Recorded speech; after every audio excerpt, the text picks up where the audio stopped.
ایک دھمال ہے، ایک قوالی ہے، یہ سب کیفیتیں ہیں. اس کو اگر ہم ایک مزاح بنا لیں اور صرف اس کے لیے ہمارے یہاں لطف ہو اور شرارت ہو اور پھر وہ نوٹوں کا ایسے پھینکے جانا. مثلاً اب میں ایک بات کروں کہ علماء کو میں نے نہیں دیکھا، اور اگر دیکھا ہے تو شاید میرا مطالعہ اتنا نہ ہو کہ علماء دھمال کر رہے ہوں اور پھر اس میں خواتین بھی ساتھ ہو اور بالوں کو ایسے لہرایا جا رہا ہو، فحاشی ہو رہی ہو. نہیں، یہ ہو تو سکتا ہے؟ شریعت کے بالکل دیکھیے ایک تو ابھی ہماری گفتگو میں رہا نا، شریعت، طریقت، حقیقت.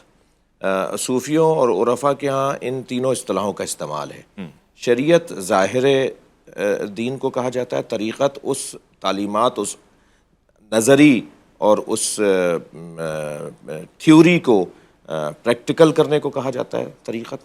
اور پھر حقیقت اس طریقت کے ذریعے سے باطن تک پہنچنا. اور پھر حقیقت میں بھی کیفیات اور درجات ہیں. یہ جو کیفیت آپ فرما رہے ہیں اور یہ جو انداز آپ بتا رہے ہیں جو ہے بعض جگہوں پر، یہ کسی طور نہ صرف شریعت کے مطابق نہیں ہے بلکہ مخالف شریعت ہے.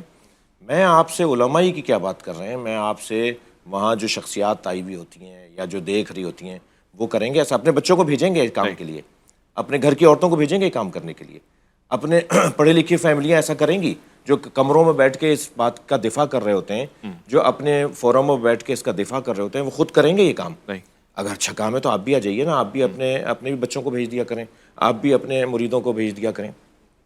تو دیکھیں، اگر ہم ہمت نہیں کریں گے اور اس بات کو واضح نہیں کریں گے کہ یہ شریعت کی خلاف ورزی ہے، یہ شریعت کی کھلی خلاف ورزی ہے، اور ہم شریعت کے بغیر طریقت اور طریقت کے بغیر حقیقت تک ہم رسائی کے قائل نہیں ہیں. یہ درجات ہیں، مدارج ہیں. اب یہ کیسے ہو سکتا ہے کہ کوئی حقیقت تک پہنچ گیا اور شریعت کو پامال کر کے پہنچے؟ یہ ناممکن ہے. ممکن ہے نہیں ہو سکتا. کوئی طریقت پر، میں آج کل طریقت پر ہوں، شریعت کا مخالف ہوں، یہ کیسے ہو سکتا ہے؟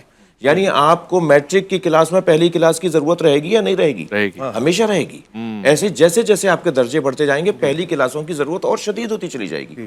تو ایسا نہیں ہو سکتا کہ آپ نے شریعت سے میں گزر گیا ہوں اب میں طریقت میں آ گیا ہوں، اب طریقت سے گزر گیا ہوں میں حقیقت. یہ سوائے دھوکے کے. وہ جو فقیر، وہ جو اس کیفیت کے اندر اس درگاہ پر، اس مزار پر، اس خانقاہ کے اوپر ہے، ممکن ہے اس تک بات پہنچی نہیں ہو. میں ان کی ذاتی ہم مخالفت نہیں کر رہے یہاں بیٹھ کر. ٹھیک ہے. وہ جو ایک فقیر ہے نا، ایک درویش ہے جس نے اپنے ابا کو بھی ایسے ہی دیکھا اور خود بھی اسی کیفیت میں، ہم اس کی مخالفت نہیں کر رہے، اس تک بات پہنچی نہیں ہے.